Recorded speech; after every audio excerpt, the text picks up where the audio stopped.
Hello friends, welcome to MH education lab. So friends, আজকে আমরা আমাদের ইন্ডিয়ান ইকোনমির নেক্সট সেট আলোচনা করব। তো তোমরা যারা আমাদের চ্যানেল প্রথমবার ভিজিট করছো তাদের উদ্দেশ্যে বলে রাখি, আমাদের চ্যানেলে কিন্তু এখন নিয়মিতভাবে আমাদের WBCS-এর জন্য যতগুলো সাবজেক্ট প্রয়োজন সমস্ত সাবজেক্টের উপরে আমরা কী করছি, সমস্ত সাবজেক্টের উপরে কিন্তু আমরা নিয়মিতভাবে MCQ সেশন প্রোভাইড করছি, যেগুলো কিন্তু তোমাদের জন্য প্রচণ্ড হেল্পফুল হবে। তোমরা কিন্তু অবশ্যই এই ভিডিওগুলো সবগুলো দেখতে থাকো। ওকে, তো আজকে ইকোনমিক্সের নেক্সট সেটটা আমরা আলোচনা করব। তো প্রথম কোশ্চেন বলা হচ্ছে, who among the following was the chairman of national committee appointed by government of India in 1949। 1949 সালে যে ন্যাশনাল কমিটি তৈরি করা হয়েছিল তার চেয়ারম্যান হিসাবে কাকে অ্যাপয়েন্ট করা হয়েছিল? সঠিক উত্তর কী হবে? সঠিক উত্তর হয়ে যাবে ফ্রেন্ডস এখানে অপশান বি, PC মহলানবিশ বা প্রশান্ত চন্দ্র মহলানবিশ। সঠিক উত্তর হয়ে যাবে এর। নেক্সট 2 নম্বর কোশ্চেন বলা হচ্ছে, the government of India has decided to revise the base for estimating the GDP from. আচ্ছা, এইটা দেখে নাও, এটা আগের দিনের সেটে অনেকের কনফিউশন হচ্ছিল যে জিডিপির যে বেস ইয়ার সেটা কত হবে। তো এখনও অবধি জিডিপির যে বেস ইয়ার সেটা কত আছে, সেটা এখনও অবধি আছে আমাদের 2011-12। অপশান সি আমাদের এখানে সঠিক উত্তর হয়ে যাবে। অপশান সি আমাদের এখানে সঠিক উত্তর হয়ে যাবে। আগে 2004-05 ছিল, এখন 2004-05 থেকে সেটাকে কারেকশান করে বা সংশোধন করে আমার কী করা হয়েছে, 2011-12-তে এটাকে নিয়ে আসা হয়েছে।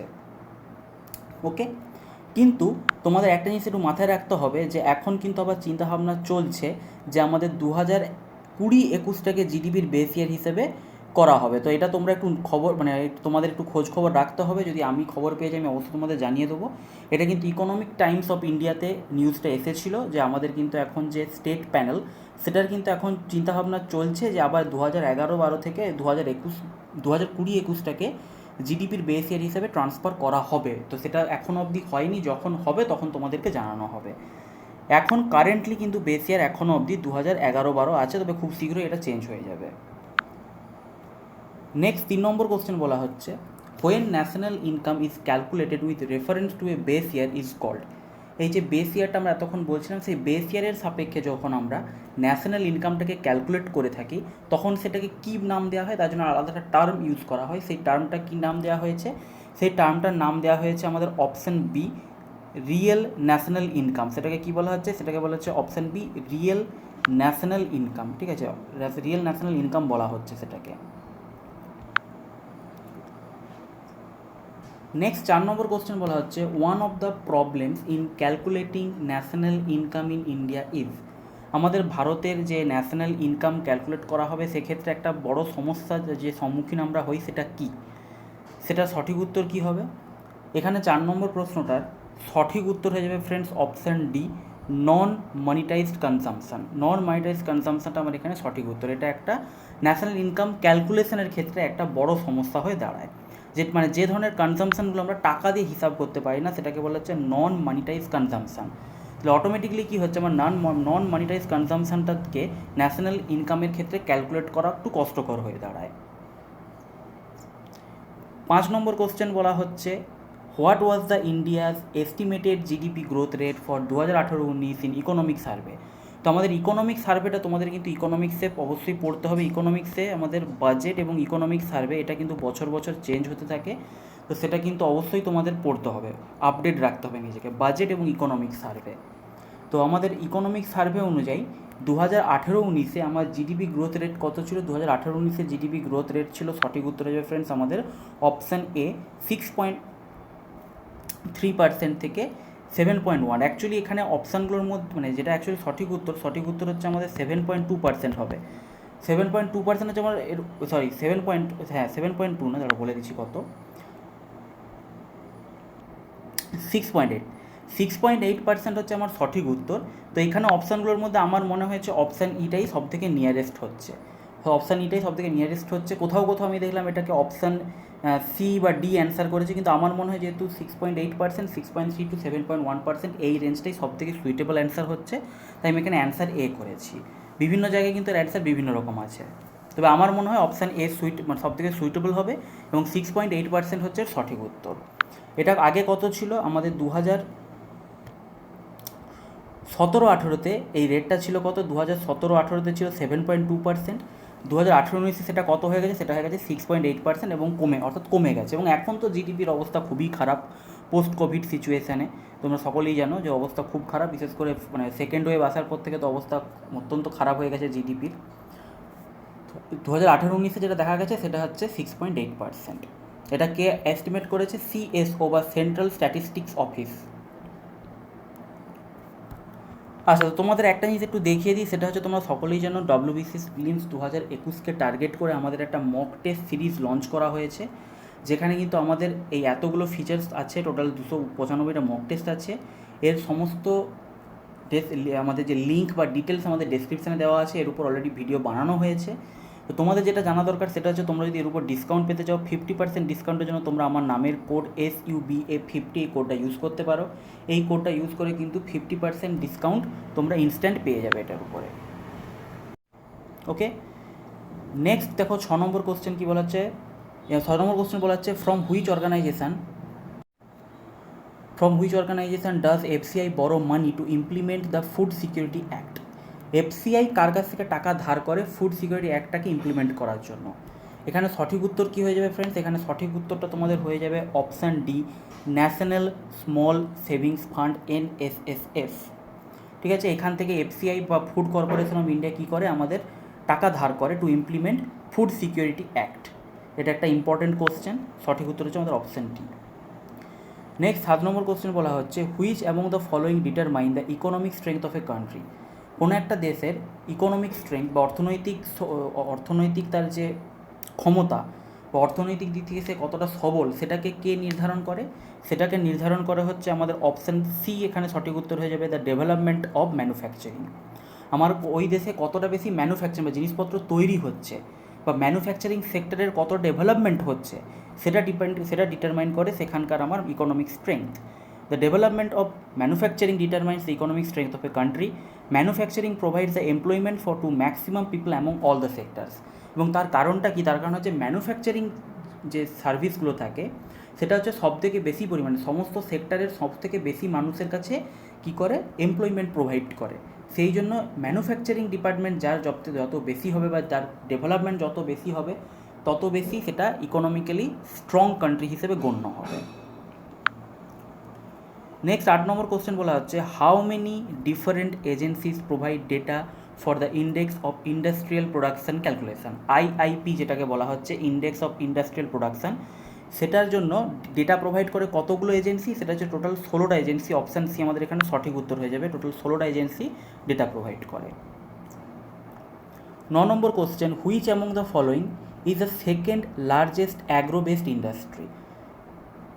মানে আমাদের চাষবাসের উপর ডিপেন্ড করে যে সমস্ত ইন্ডাস্ট্রিগুলো বা শিল্পগুলো, তার মধ্যে দ্বিতীয় সবথেকে বৃহৎ কোনটা?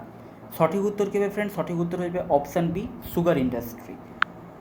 Sugar industry is the second largest agro-based industry and it contributes significantly in the socio-economic development of the nation. Sugar key is the raw material for producing sugar in India and cotton is the largest agro-based industry. Largest first position কি আছে? সেটা হচ্ছে cotton. Second পজিশনে আছে কি? Sugar industry. Next 10 নম্বর question বলা হচ্ছে who has the power to grant the mineral concession for minerals? Mineral কনসেশনকে মানে আমাদের যে খনিজ পদার্থ আছে সেই খনিজ পদার্থের জন্য মিনারেল কনসেশন যে গ্র্যান্ট করবে, সেটা ক্ষমতাটা কার কাছে থাকে? সেই ক্ষমতাটা থাকে হচ্ছে আমাদের অপশান এ, স্টেট গভর্নমেন্টের হাতে। কার হাতে থাকে? সেটা হচ্ছে স্টেট গভর্নমেন্টের হাতে এই ক্ষমতাটা থাকে। অপশান এ আমাদের এখানে সঠিক উত্তর হয়ে যাবে। তো দেখো বলা হচ্ছে the state government grant the mineral concession for all minerals located within the boundary of the state under the provisions of MMDR Act 1957 and mineral concession rules MCR 1960। যদিও একটা জিনিস আমাদের মাথায় রাখতে হবে যে under the provision of the MMDR Act 1957 and MCR 1960 prior approval to the central government is required in several cases. কিছু কিছু ক্ষেত্রে কিন্তু আগে ভাগে আমাকে কেন্দ্র সরকারের পারমিশন নিতে হবে, তাদের পারমিশন বা অ্যাপ্রুভাল ছাড়া কিন্তু সেটা করা সম্ভব নয়। এই জিনিসটা তোমাদের মাথায় রাখতে হবে। মানে যে দুটো অ্যাক্ট অনুযায়ী MMDR Act 1957 এবং MCR 1960 আন্ডারে আমাদের স্টেট গভর্নমেন্টের হাতে ক্ষমতা আছে two grant the mineral concession for all the minerals located in the boundary of state, সেই দুটো লয়ের আন্ডারে কিন্তু বলা আছে কিছু কিছু ক্ষেত্রে অবশ্যই আগে ভাগে সেন্ট্রাল গভর্নমেন্টের কাছ থেকে অ্যাপ্রুভাল নিতে হবে। নেক্সট 11 নম্বর কোশ্চেন বলা হচ্ছে which one of the following rates is not determined by the Reserve Bank of India. নিচে এই যে রেটগুলো দেওয়া আছে সিআরআর, আমাদের cash reserve ratio, repo rate, এই যে এগুলো দেওয়া আছে, এগুলোর মধ্যে কোনটা রিজার্ভ ব্যাঙ্ক অফ ইন্ডিয়া ঠিক করে না? রিজার্ভ ব্যাঙ্ক অফ ইন্ডিয়া ঠিক করে না যেটা, সেটা হচ্ছে prime lending rate. Option D সঠিক উত্তর। প্রাইম লেন্ডিং রেট কী জিনিস? প্রাইম লেন্ডিং রেটটা হচ্ছে the interest rate that commercial banks charge their most credit or the consumers, generally large corporation. মানে আমাদের যে সমস্ত কমার্শিয়াল ব্যাঙ্ক থাকে, সেই কমার্শিয়াল ব্যাঙ্কগুলো যখন বড় বড় কর্পোরেট সেক্টরকে হচ্ছে কোনো লোন দেয়, সে যতটা ইন্টারেস্ট রেট চার্জ করে সেই কর্পোরেট সেক্টরের কাছ থেকে, সেটাকেই বলা হচ্ছে প্রাইম রেট। সেটাকে কী বলা হচ্ছে? প্রাইম লেন্ডিং রেট বা প্রাইম রেট। এর রেটটা কত? এর রেটটা দেখো, এর রেটটা অ্যাকচুয়ালি ভ্যারি করতে থাকে, তবে একটা তোমাদের মাথায় রাখতে, in long term the India prime lending rate is projected to trade around 9.3% in 2022 and 10.05% in 2023। এই জিনিসটা তোমরা একটু মনে রাখবে যদি কখনো পরীক্ষায় দিয়ে দেয়। 2022 সালে মানে বলা হচ্ছে যে হয়তো 9.3% হবে, আর 2023 গিয়ে সেটা হয়তো 10.05% হবে। নেক্সট 12 নম্বর কোশ্চেন বলা হচ্ছে bank rate is an instrument of. Bank rate কিসের ইনস্ট্রুমেন্ট? ব্যাঙ্কিং সেক্টরে বিভিন্ন ইনস্ট্রুমেন্ট থাকে, তার মধ্যে ব্যাঙ্ক রেট কিসের ইনস্ট্রুমেন্ট? সেটা হচ্ছে অপশান এ কি ক্রেডিট কন্ট্রোল। ক্রেডিট কন্ট্রোলের একটা ইনস্ট্রুমেন্ট হচ্ছে আমাদের কি ব্যাঙ্ক রেট। তো এখানে বলা হচ্ছে কি, দেখো যে বলা হচ্ছে one of the most effective instruments of monetary policy is bank rate. Bank rate is essentially the rate at which the RBI lends money to commercial banks without any security or collateral. RBI বা আমাদের reserve Bank of India কোনো রকম কোনো security deposit বা collateral ছাড়া যে রেটটাতে commercial ব্যাঙ্কে হচ্ছে টাকা ধার দেয়, সেটাকে বলা হয় কি? সেটাকে বলা হচ্ছে আমার ব্যাঙ্ক রেট। কমার্শিয়াল ব্যাঙ্ক যেমন হচ্ছে কর্পোরেট সেক্টরকে টাকা ধার দেয়, সেমনি কমার্শিয়াল ব্যাঙ্কে আরবিআই টাকা ধার দেয়। আরবিআই যে রেটটা ঠিক করে সেই রেটটাকে বলে ব্যাঙ্ক রেট। আর কমার্শিয়াল ব্যাঙ্কগুলো কর্পোরেট সেক্টরকে ধার দেওয়ার সময় যে রেটটা ঠিক করে, সেটাকে আমরা এক্ষুনি বললাম কি প্রাইম লেন্ডিং রেট। দুটো মনে রাখবে, পাশাপাশি দেওয়া আছে কোশ্চেন, আমি ওইভাবেই সেট করেছি ওই কারণে। তো এবার দেখো এটা কীভাবে আমাদের ক্রেডিটটাকে কন্ট্রোল করে। তো বলা হচ্ছে দেখো, so now if the RBI were to increase the bank rate, the commercial bank should also have to increase their lending rate, মানে প্রাইম লেন্ডিং রেটটার কথা বলা হচ্ছে। And this will help to control the supply of money in the market and the reverse will obviously increase the supply of money in the market। ঠিক আছে, তো বলা হচ্ছে যখন আরবিআই তার ব্যাঙ্ক রেটটা ইনক্রিজ করবে, কমার্শিয়াল ব্যাঙ্কও কী করবে? কমার্শিয়াল ব্যাঙ্কও তার প্রাইম লেন্ডিং রেটটাকে বা ইন্টারেস্ট রেটটাকে বৃদ্ধি করবে। এবার যখনই বৃদ্ধি করবে তখনই কী হবে? আমার মার্কেটে যে মানি সাপ্লাই সেটা কী হবে? সেটা আস্তে আস্তে আস্তে আস্তে ডিক্রিজ করতে থাকবে। কারণ বেশি সুদের হারে যদি টাকা ধার দেওয়া হয়, তাহলে তুমি সবসময় চেষ্টা কী করবে? যে আমি যেন কম টাকা ধার নিই, ঠিক কি না? তোমার যখন ব্যাঙ্ক থেকে তুমি যে লোন নিচ্ছ, তার যদি সুদের মানে শোধ করার সময় যে সুদটা পড়বে, সেটা যদি তোমার কম হয়, তুমি কি বলবে? বেশি বেশি টাকা লোন নিয়ে নেবো।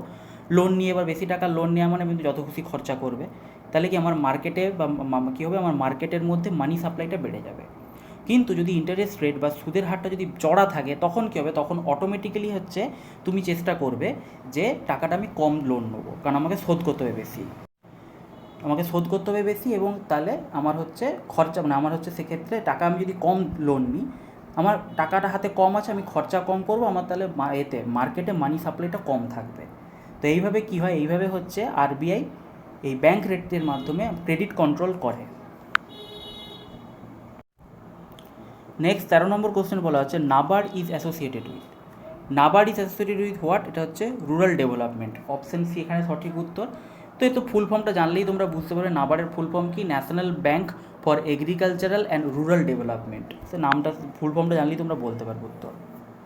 14 নম্বর question which of the following are considered to be stressed asset of banks. Stressed asset of banks কোনগুলো? এখানে সঠিক উত্তর কী হবে?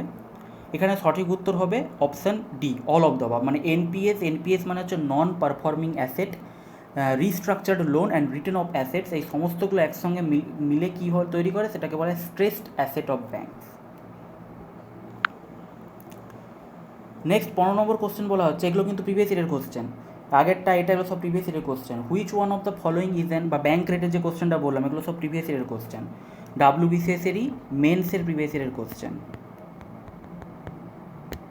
ঠিক আছে, মেন্সের প্রিভিয়াস ইয়ারের কোশ্চেন। তো তোমরা সবসময় বলো না যে মেন্সের প্রিভিয়াস ইয়ারের কোশ্চেন করতে তোমাদের প্রবলেম হয়, তাই আমি কিছু কিছু কোশ্চেন অ্যাড করে রেখেছি। 15 নম্বর কোশ্চেন হচ্ছে, যদিও তোমাদের আরেকটা কথা বলে যে তোমাদের যদি মনে হয় WBCS মেন্সের প্রিভিয়াস ইয়ারের কোশ্চেন তোমাদের প্র্যাকটিস করতে অসুবিধা হচ্ছে, তোমরা কিন্তু আমাদের মক টেস্টটা অবশ্যই নিতে পারো। আমাদের মক টেস্টে কিন্তু WBCS প্রিলি, WBCS মেন, UPSC প্রিলির প্রিভিয়াস ইয়ারের কোশ্চেনের কিন্তু পুরো সলিউশন সহ মক টেস্ট বানানো আছে। মানে মক টেস্টগুলো তোমরা দিয়ে প্র্যাকটিস করতে পারবে, তারপর তার ডিটেল এক্সপ্লেনেশনের সলিউশনগুলো দেখতে পাবে। অতএব তোমাদের যদি প্রিভিয়াস ইয়ারের মেন্সের কোশ্চেনের প্রবলেম হয়, অতি অবশ্যই আমাদের মক টেস্টটা কিন্তু তোমরা নাও। 15 নম্বর কোশ্চেন বলা হচ্ছে, which one of the following is an example of derivative. ডেরিভেটিভের এক্সাম্পল কোনটা? সঠিক উত্তর কী হয়ে যাবে? এখানে সঠিক উত্তর হয়ে যাবে option D, all of the above. 16 নম্বর কোশ্চেন বলা হয়েছে, securitisation and reconstruction of financial assets and enforcement security interest, বা যেটাকে এই যে শর্টে বলা হচ্ছে তোমার SARFAESI অ্যাক্ট, বিরাট বড় একটা নাম, কোন বছর পাস হয়েছিল? তো এই বড় সড়ো জিনিসটা কোন বছর পাস হয়েছিল? সেটা হচ্ছে আমাদের অপশান সি, 2002-এ। 2002-এটা পাস হয়েছিল। 17 নম্বর কোশ্চেন হচ্ছে, dash is the venture capital assistance at the stage where the project started to face profit but not reached in full efficiency. বলছে কোন ধরনের ক্যাপিটালটার ক্ষেত্রে কি হয়, যেখানে আমার কি হচ্ছে, আমার যে প্রজেক্টটা স্টার্ট হয়েছে সেটা কি প্রফিট তো কামাচ্ছে, but not reach in its full efficiency, মানে ফুল এফিসিয়েন্সিতে এখন অবধি কাজ করছে না, বাট তার আগে সে প্রফিট কামাতে শুরু করেছে। তো এইটাকে কী বলা হবে? এখানে সঠিক উত্তর এটাকে বলে, এটাকে বলে মেজেনাইন ক্যাপিটাল। কী বলা হয়? এটাকে বলে মেজেনাইন ক্যাপিটাল। অপশান সি এটা সঠিক উত্তর হয়ে যাবে। তো এইগুলো সম্বন্ধে ডিটেলসে পড়তে গেলে তোমাদের কিন্তু থিওরি ক্লাস করতে হবে আমাদের ফুল কোর্সে এসে, বা যদি আমি কখনো ইউটিউবে কেউ যদি পড়াই ইউটিউবে আমাদের এখানে ইকোনমি, তখন তোমরা জানতে পারবে। কারণ এগুলো কিন্তু এখন মানে বোঝানোর কষ্টকর ব্যাপার, অনেক সময় লেগে যাবে, এগুলো বোঝাতে সময় লাগবে। Fully automated screen based trading system of NSE is known as, এটাকে মানে একদম NSEর যে একদম পুরোপুরি স্ক্রিন বেসড ট্রেডিং সিস্টেম, সেটাকে কী বলা হয়? সেটাকে বলা হচ্ছে, সঠিক উত্তর হবে option B, NEAT. NEAT, NEAT. এর সঠিক উত্তর, মানে ফুল ফর্মটা কি দেখে নাও। ফুল ফর্মটা হচ্ছে, দেখো, national exchange for automated trading. It is the first exchange in the world to use satellite communication technology for trading, and it is a state of the art client server based application. তাহলে এটাকে কী বলে? এটার ফুল form কি? National exchange for automated trading, এবং এটা বিশ্বের প্রথম একটা ট্রেডিং মানে এক্সচেঞ্জ সফটওয়্যার যেটা কী করছে, বা এক্সচেঞ্জ সিস্টেম যেটা হচ্ছে আমাদের স্যাটেলাইট কমিউনিকেশন টেকনোলজিকে ইউজ করে ট্রেডিং সফটওয়্যার, এমন একটা ট্রেডিং সিস্টেম এটা। নেক্সট 19 নম্বর কোশ্চেন, 5 ইয়ার প্ল্যান থেকে কিছু কোশ্চেন আছে। Khadi and village industry commission was established in which plan? Khadi and village industry commission কবে কোন প্ল্যানে পাস হয়েছিল বা এস্টাবলিশ হয়েছিল? সেটা হচ্ছে অপশান সি, সেকেন্ড প্ল্যান। 2 নম্বর 5 ইয়ার প্ল্যান যে ছিল তাতে হয়েছিল। তো দেখো বলা হচ্ছে, KVIC বা khadi village industries commission was set up during the second 5 year plan in 1956. It was formed under KVIC Act 1956, and this is a statutory body formed by Government of India. It seeks to promote, plan, protect and develop khadi and village industries. তো খাদির তো গভর্নমেন্টের দোকান বা বিভিন্ন showroom তো তোমাদের চতুর্দিকে আছে, তোমরা জানো এগুলো সব গভর্নমেন্ট ফান্ডেড। খাদির ওই শোরুমে যারা কাজ করে তারা কিন্তু সরকারের তরফ থেকে টাকা পায়, এগুলো সব গভর্নমেন্ট ফান্ডেড। নেক্সট 20 নম্বর কোশ্চেন হচ্ছে, which plan among the following declared its objective of self-reliance and zero foreign aid? কোন 5 ইয়ার প্ল্যানটা কী ডিক্লেয়ার করেছিল, তার অবজেক্টিভ কী ছিল? যে সেলফ রিলায়েন্স, মানে নিজের উপর ভরসা করতে হবে, মানে সেলফ সাফিসিয়েন্সি হতে হবে, and zero net foreign aid, এবং কোনোরকম মানে শূন্য পরিমাণ মানে কোনোরকম কোনো বিদেশি সাহায্য নেওয়া চলবে না।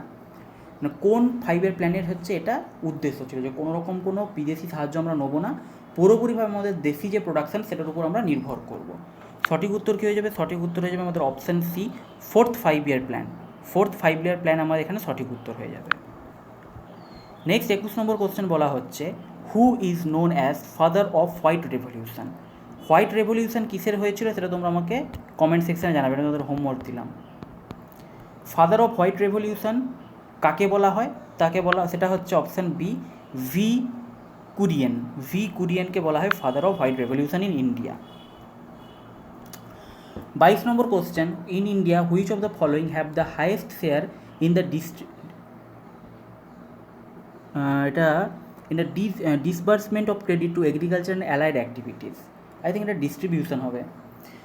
তো আমাদের এগ্রিকালচার এবং অ্যালাইড অ্যাক্টিভিটিসের মধ্যে হাইয়েস্ট শেয়ার কার আছে, সেটা আছে আমাদের কাদের, সেটা আছে আমাদের অপশান এ, কমার্শিয়াল ব্যাঙ্কগুলোর। কমার্শিয়াল ব্যাঙ্কগুলোর শেয়ার সব থেকে বেশি আছে। তো দেখা বলা হচ্ছে, দেখো commercial banks have the highest share in the disbursement of credit to agriculture and allied activities. The commercial banks disburse around 60% credit, followed by cooperative banks around 30% and RRB and others. তো সব থেকে বেশি share আছে কার, আমাদের commercial ব্যাংকের, যেটা হচ্ছে 60%। তারপরে আছে কোঅপারেটিভ ব্যাংকের, যাদের আছে প্রায় 30%, এবং তারপরে আছে আরআরবি মানে রিজিয়নাল যে রুরাল ব্যাংক, গ্রামীণ ব্যাংক যেগুলো, এবং তারপরে অন্যান্য আরও ব্যাংক আছে। ওকে,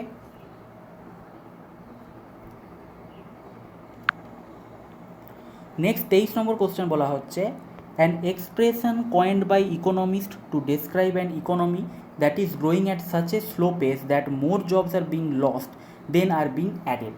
ঠিক আছে, যেটা আমাদের কিছুটা আমরা বলতে পারি ইন্ডিয়ার কন্ডিশন এখন। ঠিক আছে, আমাদের ইকোনমি এত স্লো গ্রো করছে যে সেখানে দেখা যাবে আমরা যে হারে জব ক্রিয়েট করছি তার থেকে বেশি পরিমাণে মানুষের ছাঁটাই হয়ে যাচ্ছে, চাকরি চলে যাচ্ছে, বিশেষ করে কোভিড সিচুয়েশানে। এটাকে কি বলা হয়, এই ধরনের গ্রোথকে বলা হয় অপশান সি, গ্রোথ রিসেশন। এই কোশ্চেনটা কিন্তু একটু মাথায় রাখবে, এই কোশ্চেনটা এখনের কারেন্ট সিচুয়েশানের ক্ষেত্রে একটু important. 24 number question, which one of the following is not a method to control inflation. Inflation বা মুদ্রাস্ফীতি বা আমাদের জিনিসপত্রের দাম যে বৃদ্ধি পায় সেটাকে কন্ট্রোল করার মেথড কোনটা নয় বলেছে, সেটাকে কন্ট্রোল করার মেথড কোনটা নয়, সেটা হচ্ছে option C, reducing the rate of interest. তাহলে ইন্টারেস্ট রেটকে কমানোটা মোটেই হচ্ছে ইনফ্লেশন কন্ট্রোল করার কোনো মেথড নয়। এবার কেন নয় সেটা তোমরা অলরেডি যারা আমার অন্যান্য আগের সেটগুলো দেখেছো ইকোনমিক্সে তারা জানো, কারণ এই জিনিসটা আমি অলরেডি আগের সেটগুলোতে আলোচনা করেছি। আর যদি কেউ প্রথম দেখে থাকো তাকে আমি বলবো তোমরা প্লিজ আমার ইকোনমিক্স যে আগের সেটগুলো এসেছে, এর আগে বোধহয় প্রায় 3টের মতো সেট তোমাদের করানো হয়েছে ইকোনমিক্সের এই কোশ্চেন MCQর। তো সেই সেটগুলো তোমরা অবশ্যই গিয়ে দেখো, সেই সেটগুলো দেখলে তোমরা বুঝতে পারবে যে কেন হচ্ছে ইন্টারেস্ট রেট কম করে ইনফ্লেশনকে কন্ট্রোল করা যায় না।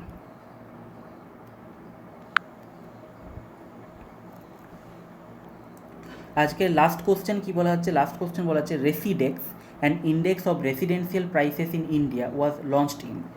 ঠিক আছে, আমাদের রেসিডেন্সিয়াল যে প্রাইস আছে ইন্ডিয়া, সেটাকে যে ইন্ডেক্স সেটা হচ্ছে বলা হচ্ছে শর্টে রেসিডেক্স। এটা কোন বছর লঞ্চ করা হয়েছিল আমাদের ভারতে, এটা লঞ্চ করা হয়েছিল ফ্রেন্ডস, আমাদের সঠিক উত্তর হয়ে যাবে অপশান সি, 2007। 2007-এ এটাকে লঞ্চ করা হয়েছিল। ওকে, তো এই ছিল আজকের সেশন। যদি ভালো লেগে থাকে অবশ্যই তোমরা লাইক করো ক্লাসটাকে, আর বন্ধুদের সঙ্গে শেয়ার করে দাও। আর যদি কোনো প্রবলেম হয় অবশ্যই কমেন্ট সেকশানে জানিও, তোমাদের ডাউট থাকলে আমি সেটা সলভ করে দেবো। আর প্লিজ MH এডুকেশন ল্যাব চ্যানেলটাকে সাবস্ক্রাইব করে বেল আইকনটা প্রেস করে দাও, যাতে এই চ্যানেলে যে এখন নিয়মিতভাবে এই ধরনের ভিডিওগুলো আপলোড হচ্ছে সেগুলো নোটিফিকেশানগুলো তোমরা সবাইকে পেতে থাকো। তো আজকে এখানেই শেষ করলাম, নেক্সট দিন আবার একটা কোশ্চেন সেটে দেখা হবে। Thank you, have a nice day and all the best for all of your upcoming exam. Thank you.